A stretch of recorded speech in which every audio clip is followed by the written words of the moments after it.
Welcome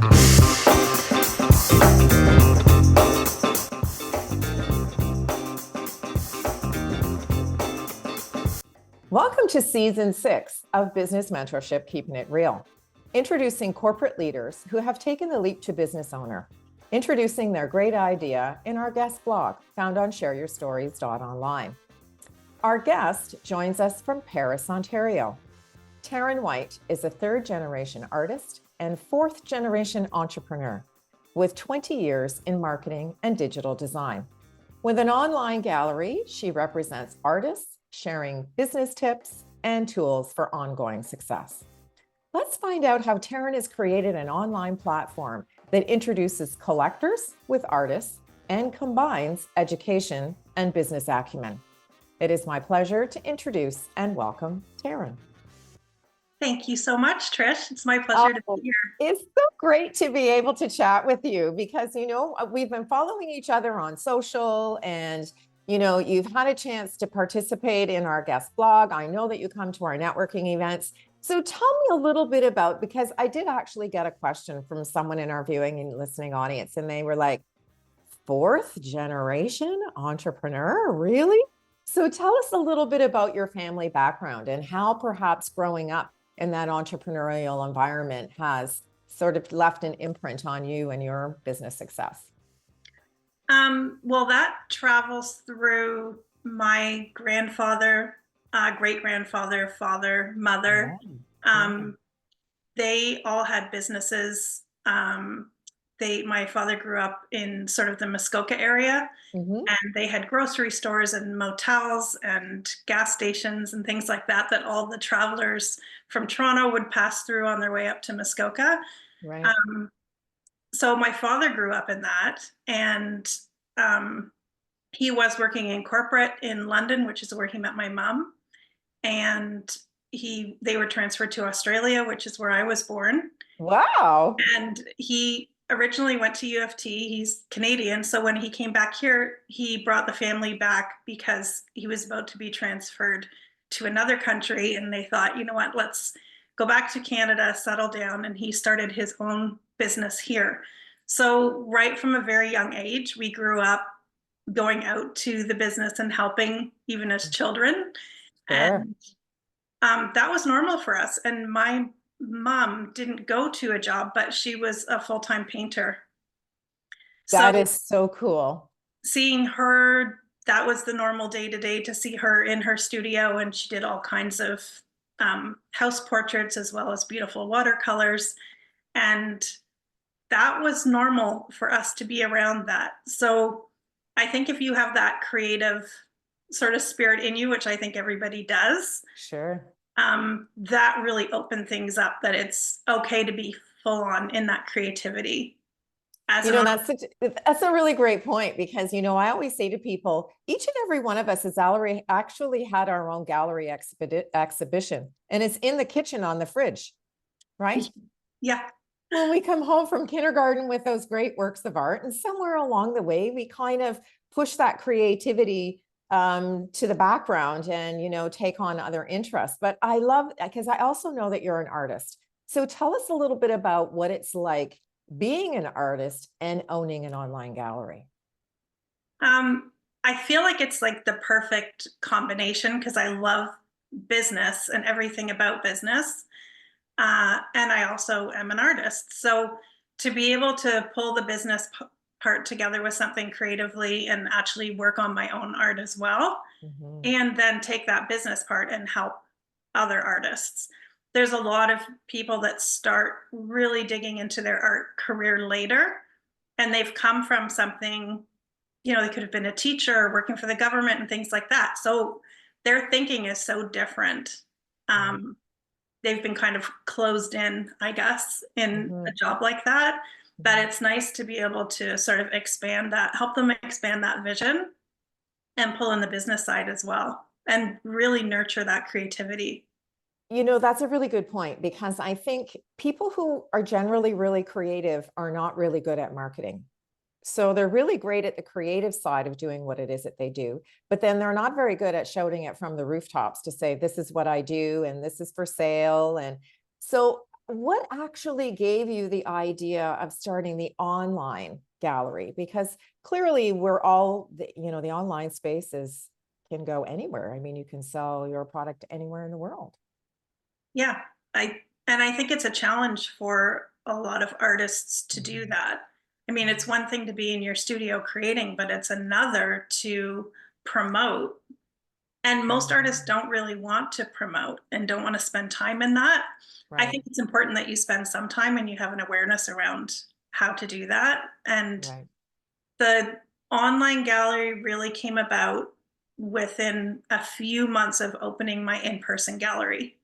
So I just saw that need for providing a platform for them to promote, and then also helping with those promotions. And then the whole toolbox came in. What do they need to personally sort of advance in their business? Right. Now, give us, our viewing and listening audience, an idea as to one of the tools that you may use to help market. I mean, clearly you have the website. I mean, that's certainly one tool. But is there something within the website that you use in order to help showcase the artists? So within the website, each of the artists has their own profile. So it's like a personal website. And the nice thing about that is in their own marketing materials, if they go to a show or if they're networking, they have a link that goes just to their profile. So they can have their bio listed there, all their art pieces, and they're actually there as an e-commerce. They're there for sale, they're available. Mhm. And you can have bios for different series and then descriptions of the painting as well if you have a story to go along with the painting. So it really enables them to have that, and they didn't have to go and have a full website created, which is really nice, especially if you're starting out. For sure. So you've actually taken sort of your digital marketing experience, your experience being an artist, and your experience as an entrepreneur, and you've combined all of those things into a sort of one-stop shop for artists to try to help them be successful in selling their work. Hmm. Yeah.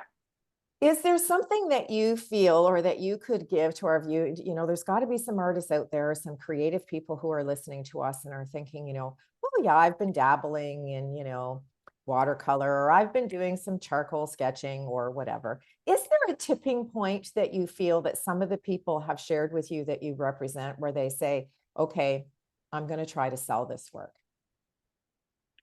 I think I think a lot of times it comes down to sort of their confidence in it. So if they're sharing with family and friends and it's a really nice supportive scenario for Hmm. them, I Hmm. think that a lot of times that's the tipping point. And maybe they're sharing a few things with people they know on Facebook. And I think that they can, or at work or whatever it may be, but that Hmm. encouragement really spurs people on to kind of go to the next step. And I think they're also just really called creatively to spend more time in it once you get going. Right. It's just such a beautiful process, which as an artist, what Yeah. feels like you need to get it out. I always find, I guess I struggle no different than any other artist. You sort of say there's a confidence level that goes with completing the work.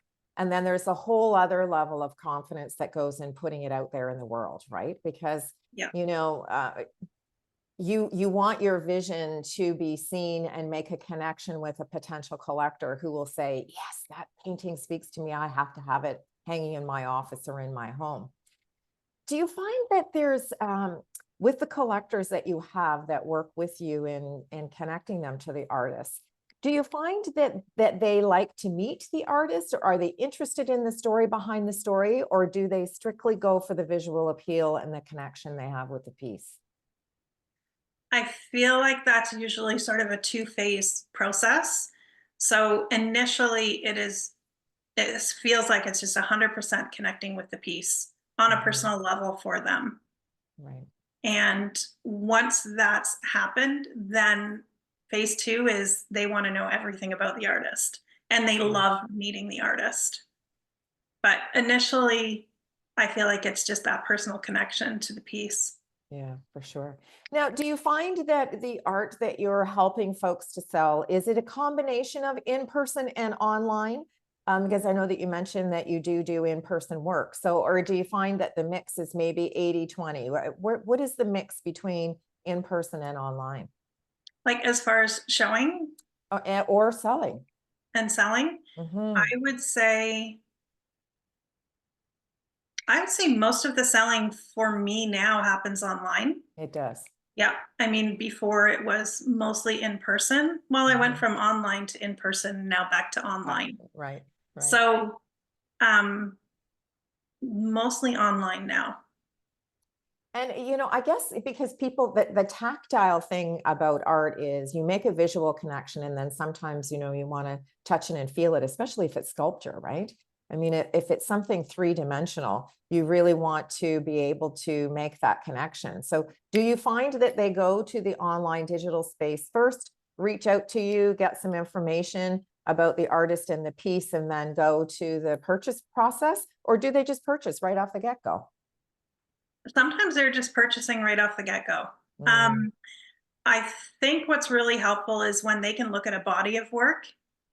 So they really get that idea of what that artist is about, and looking at a good number, like maybe 20 to 30 pieces, Mhm. they've really got a feel. And if it was just in person, you in a gallery setting, you'd only be looking at maybe half a dozen pieces. Right. So online, that is nice that if they want to, they can dig in and read about the series and read about each of the pieces. Mhm. And I feel like that's where you really fall in love with a piece.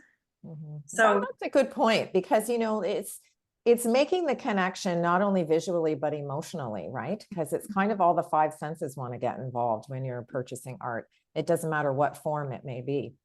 yeah. From your personal perspective, so where did you start? Did you start in watercolor and then move to acrylic and then kind of dabble in this and that? What is your favorite medium as an artist yourself? Um, I would say it's painting with acrylic, and Mhm. it pretty much has always been.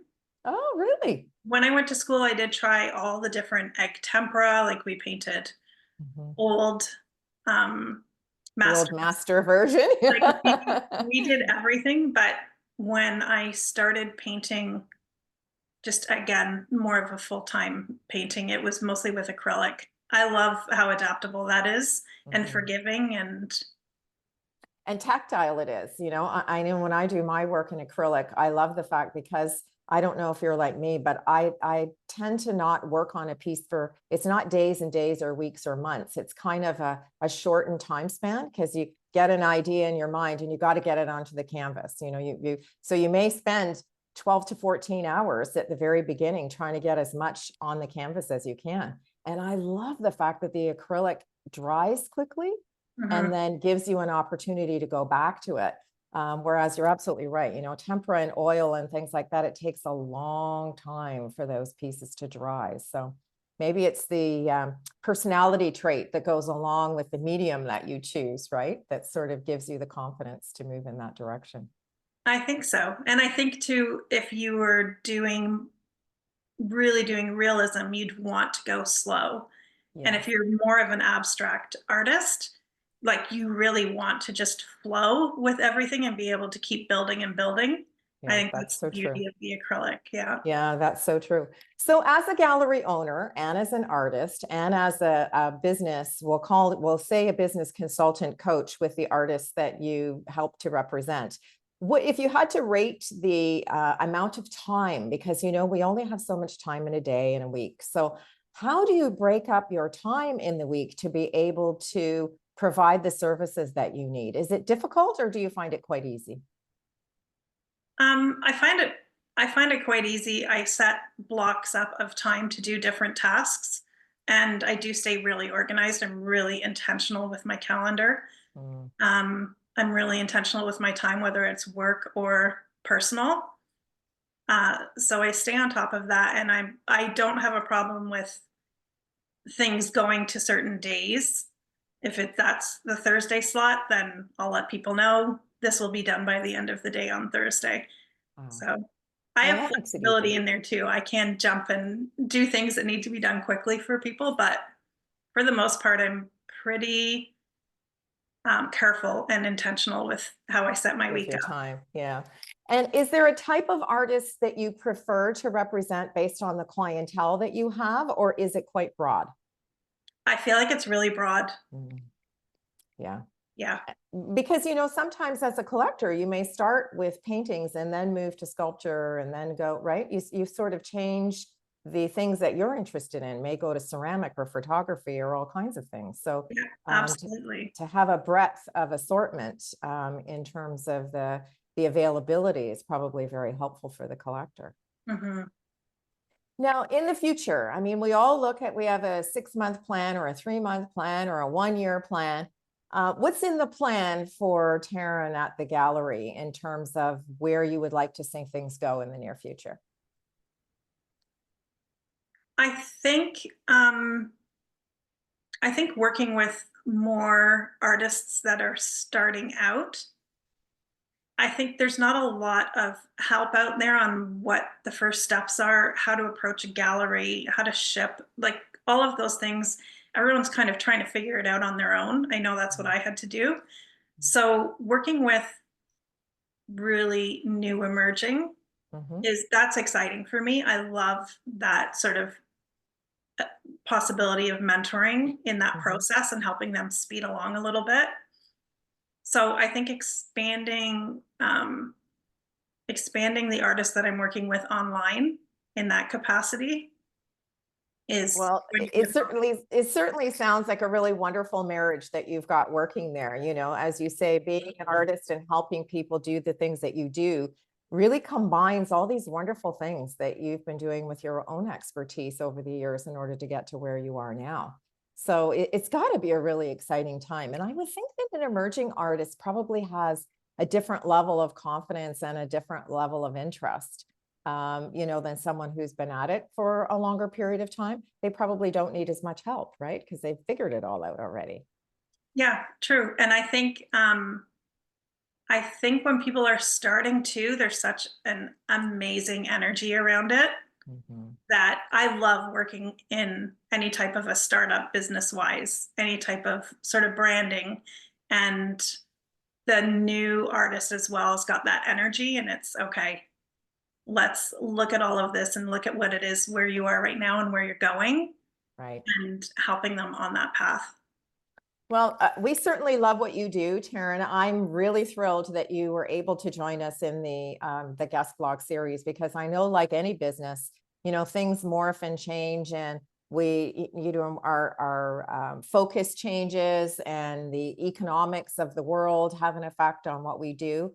But I'm certainly glad that you've had an opportunity to move into that digital space because I think you're absolutely right. There are so many people struggling with how to be seen and heard.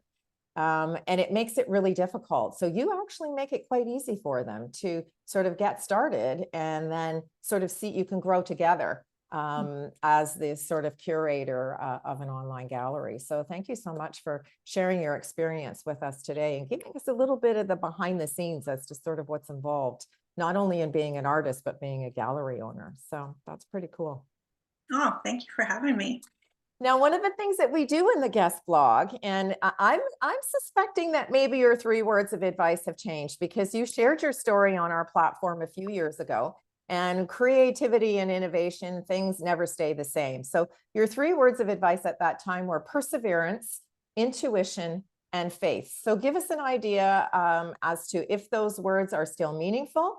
And if so, wrap up our conversation today by sharing 3 words of advice. Okay. Yeah, they have changed a little bit, just like everything business, art, it's all evolving, right? Yeah, absolutely. Um, I would say my 3 words have changed a bit. So the first one's clarity and that's because I feel like you need to get radically clear on who you are first and how you're showing up. Oh, And that is so true, especially as an artist, right? You need to decide where it is that you're going and what it is that you're doing. So I love that word. yeah. The next one is consistency. And that's really honoring the promises that you make to yourself. So it's not just about posting regularly, showing up to your audience. It's about building that self trust on the actions that you repeat daily. That's another really good one because, in order to create a body of work, you have to be consistent in your approach in order for there to be something for folks to connect with. Yeah. And then the last one, as you just said, I'll lead right from that, is connection. Ah, And that's leading with the heart, starting with your own heart. And your business is a relationship between you and the world. So when you're deeply connected in your own why, in your own story, you're naturally going to attract the right people who resonate with your energy and with your whole vision. well, I have to say, I love the tweaking of your 3 words of advice because they couldn't be more timely and relevant for today's current economic and business climate. And thank you so much for spending some time with us today, Taren, to give us the background into what it is that you're doing and how you're helping others. And I have a feeling you're a pretty good mentor with those folks who are looking to get started. So I'm sure the emerging artists in our viewing and listening audience will be connecting with you. That's great. Thank you so much, Trish. My pleasure. Thank you to our viewing and listening audience for joining us today for this edition of Keeping It Real, introducing you to the person behind the logo. If you'd like to connect with our guest, you'll find Taren's contact information in the description portion below. I'm Trish Tonai, author, artist, and the founder and host for the series. And we invite you to share your business story. Just visit our website at shareyourstories.online and subscribe to our channel, Business Mentorship, Keeping It Real. Thanks for tuning in, and we look forward to meeting you next time when we share another great idea.